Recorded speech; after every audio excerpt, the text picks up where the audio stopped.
الحلقة السابعة، يوم في البيت.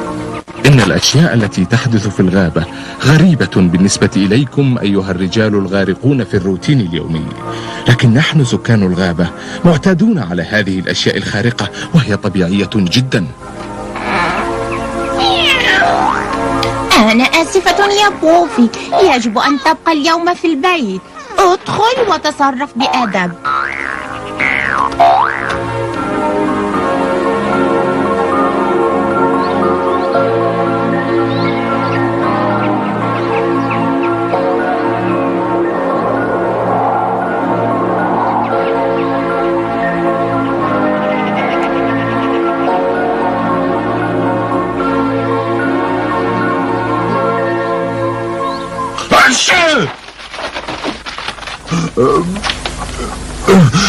معذرة لأن استقبلتكم بهذه الهيئة وأصبتكم بالجراثيم. ذهبت كوكب لتحضر حفيدتنا قزمة التي ستمضي معنا أياما قليلة. طبعا مكثت في البيت لأهتم بهذا الشيء الفظيع.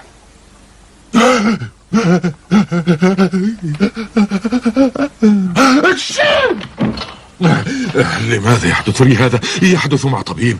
يا له من أمر فظيع.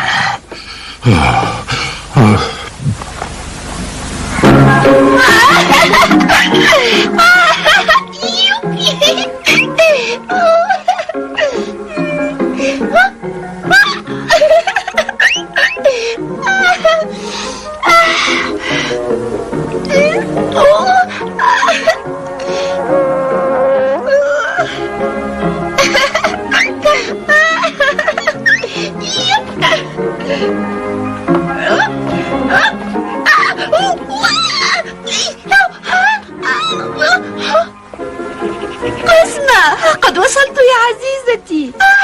جدتي يا حفيدتي العزيزة.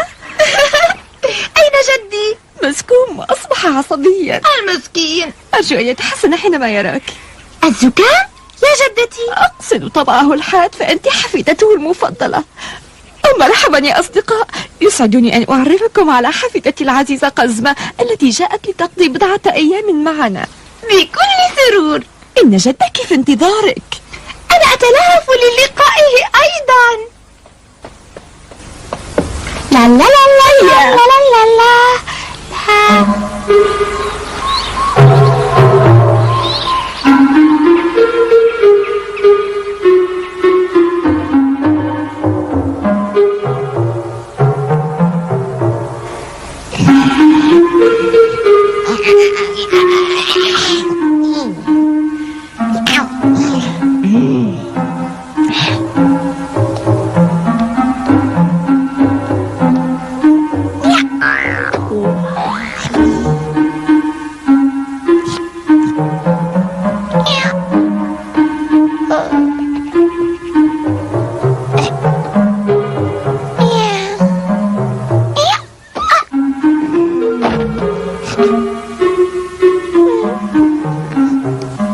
قصص الغابة.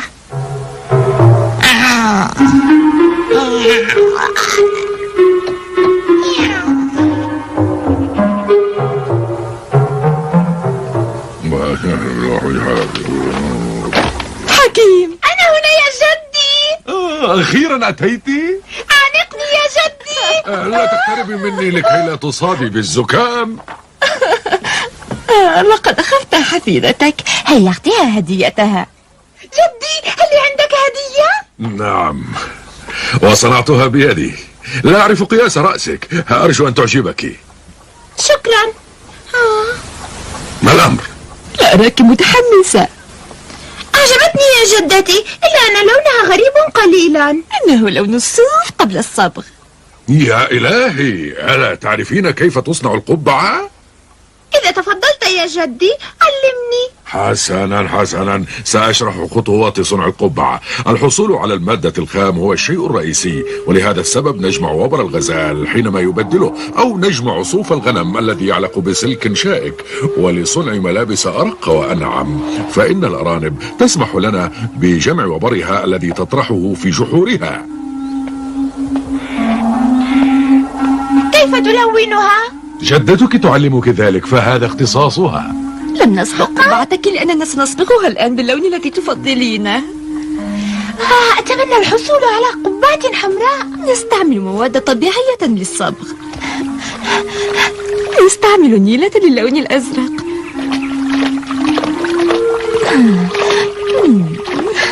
ونبتة الليل ونبتة قرن الجدي للون الأصفر. نحصل عليها من النبات.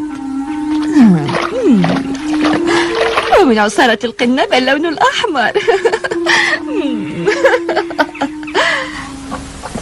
ما رأيك؟ يا إلهي، تبدين كالأميرة. تبدين رائعة حقا. هيا نتنزه لنعرضها. رائع. أتمنى ولو تركناك يا جدي؟ لا تقلقي علي، اذهبي وتنزهي. إلى اللقاء يا جدي.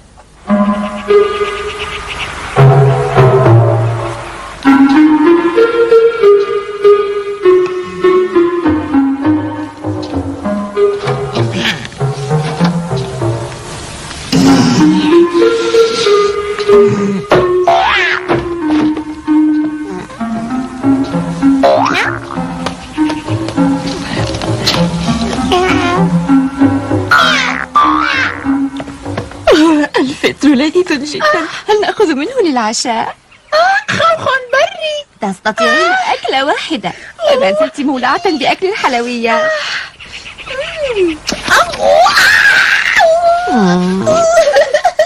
ما الأمر؟ أنا متسمة يا جدتي. أمر تافه، سأنظفك. على بعد قليل توجد بقعة فيها فاكهة لذيذة.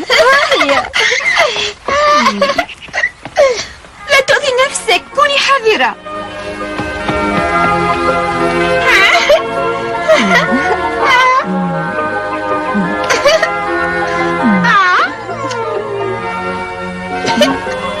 أنت بنت شقية.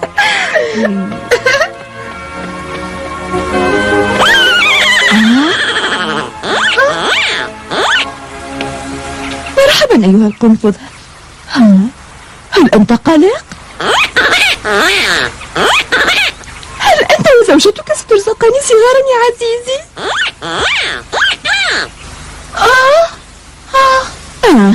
لم يعجبك لأنهم منعوك من دخول الكهف. لو دخلت لكنت سحقت صغارك يا عزيزي.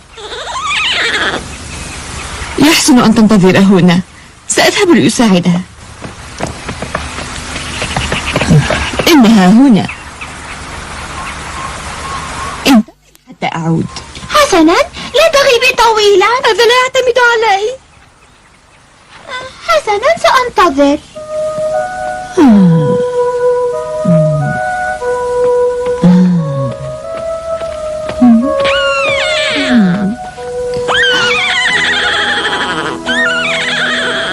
هل تتألمين كثيرا أيتها الأم؟ أنت على وشك الولادة.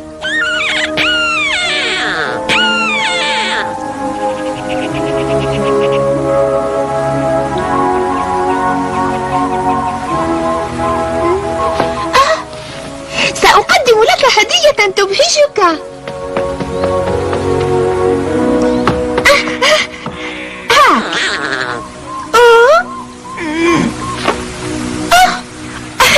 أعتقد أنها رائعة.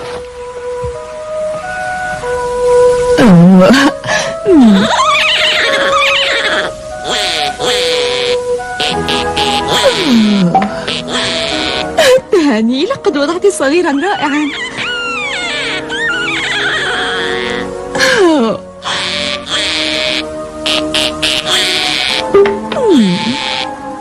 الثاني رائع أيضا.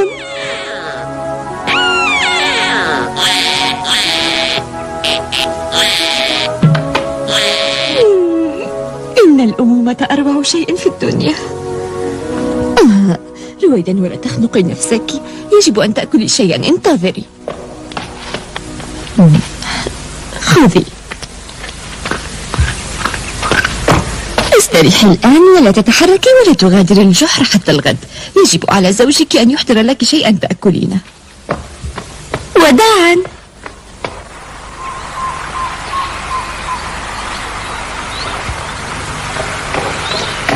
ذلك سريعا. نعم، لم تحدث تعقيدات. تهاني، لقد رزقت ب3 أبناء.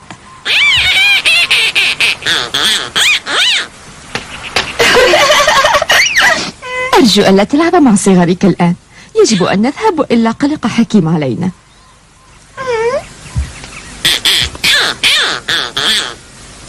شكرا لأنك عرضت حملنا إلى البيت، فذلك مستحيل. بهذه الأشواك ستصبح أجسادنا مثقوبة كالجبن.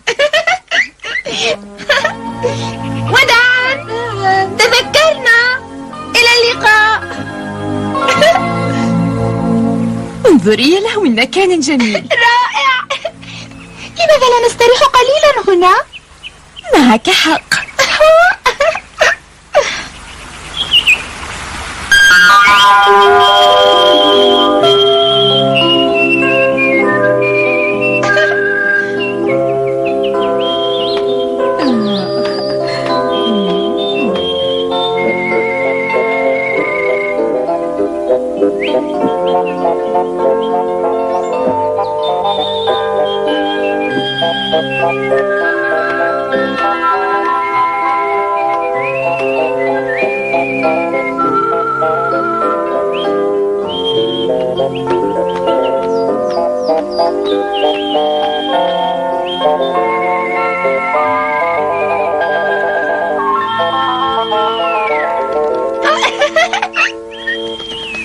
ممتاز، رائع، جيد جدا. يحسن أن نعود للبيت، فقد تأخر الوقت. هيا.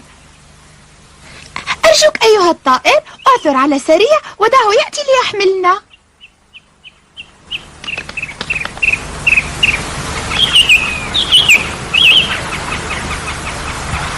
فكرة جيدة. شكرا يا جدتي. استمري باللعب. لا يا جدتي، سأبقى معك.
رجاء احملنا للبيت.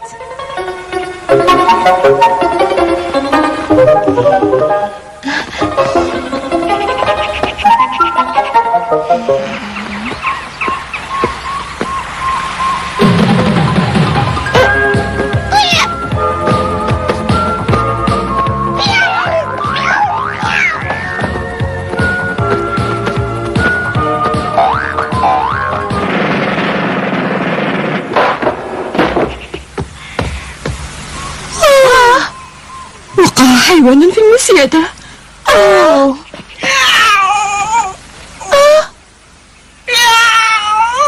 يستاهل. سنتركه قليلا ليتعلم احترام الآخرين. يا جدي، أتسمح لي بإرضاع الأرانب؟ طبعا، فذلك سيوفر على جدتك مجهودا. شكرا. يا جدتي، لقد أذن لي جدي بإرضاع الأرانب. حسنا، لقد انتهيت. تستطيعين الآن أخذ زجاجتي إلى الأرانب. هاي، ليست لك بل لأصدقائنا الأرانب الذين يحرسون لنا الباب السري. صحيح بالطبع. هيا انطلقي. ذاهبة ذاهبة. شكرا جدتي. ها أنا.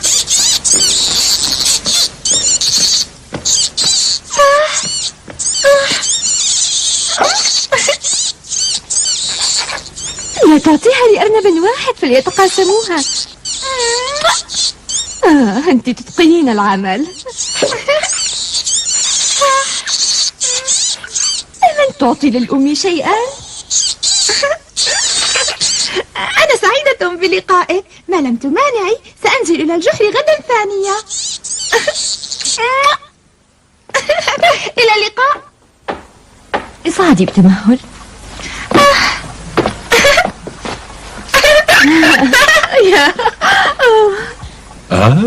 كيف صار الأمر؟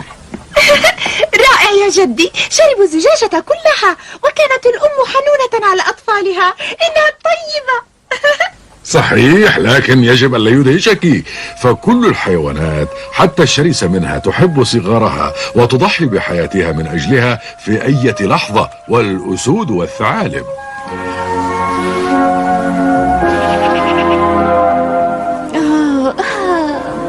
يجب أن تحب الحيوانات حتى لو لم نفهم سلوكها. لقد نسيت.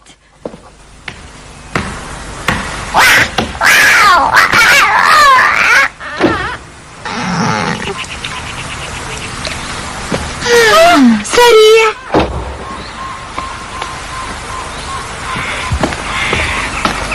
مرحبا سريع. لماذا أذناه كبيرتان؟ حتى يسمع جيدا. ولماذا عيناه كبيرتان؟ حتى يرى جيدا. وفمه الكبير.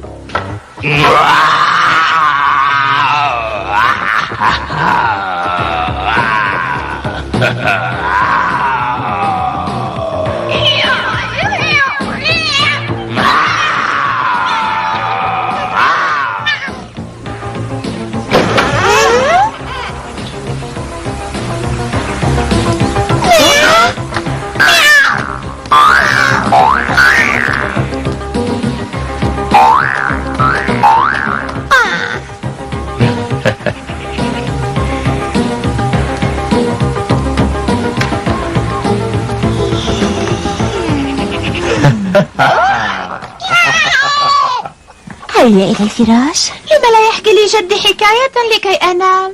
لا أعلم، لابد أن الزكام جعله نكدا. لست نكدا، أفهمت؟ تصبحين على خير. طابت ليلتك. ستنامين دون أن تسمعي حكاية يا حبيبتي. نعم، وأنتم يا بشر تحبون القصص كثيرا وتقصون الكثير منها على أطفالكم، ومنها قصص الأقزام، لكن في الحقيقة أنتم مخطئون ولا تعرفوننا إطلاقا. فمثلا تقولون بأن عقلة الإصبع قزم يقطع المسافات الكبيرة في حذائه الضخم. لا تصدقوا ذلك. وهناك البعض يقولون بأن سانتا كلوز أو مهما دعوتموه كان قزما أيضا، وقد كتبوا عنه الصفحات الكثيرة المليئة بالخيال والإثارة. هل من يملك ذرة من العقل يصدق ذلك؟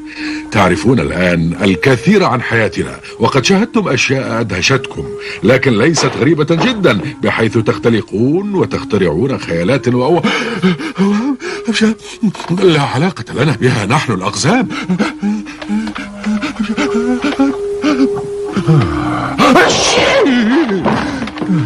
وداعا أيها الأصدقاء. توتا.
ليلى الحمراء.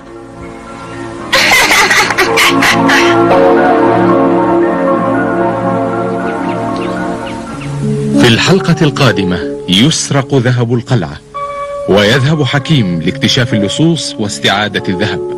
حكيم في القلعة السوداء، كيف سيتصرف بمواجهة الدخلاء؟ وهل سينجح حكيم باستعادة الذهب؟ ماذا سيفعل العمالقة الثلاثة عند البحيرة؟ هذا ما سنعرفه في الحلقة التالية.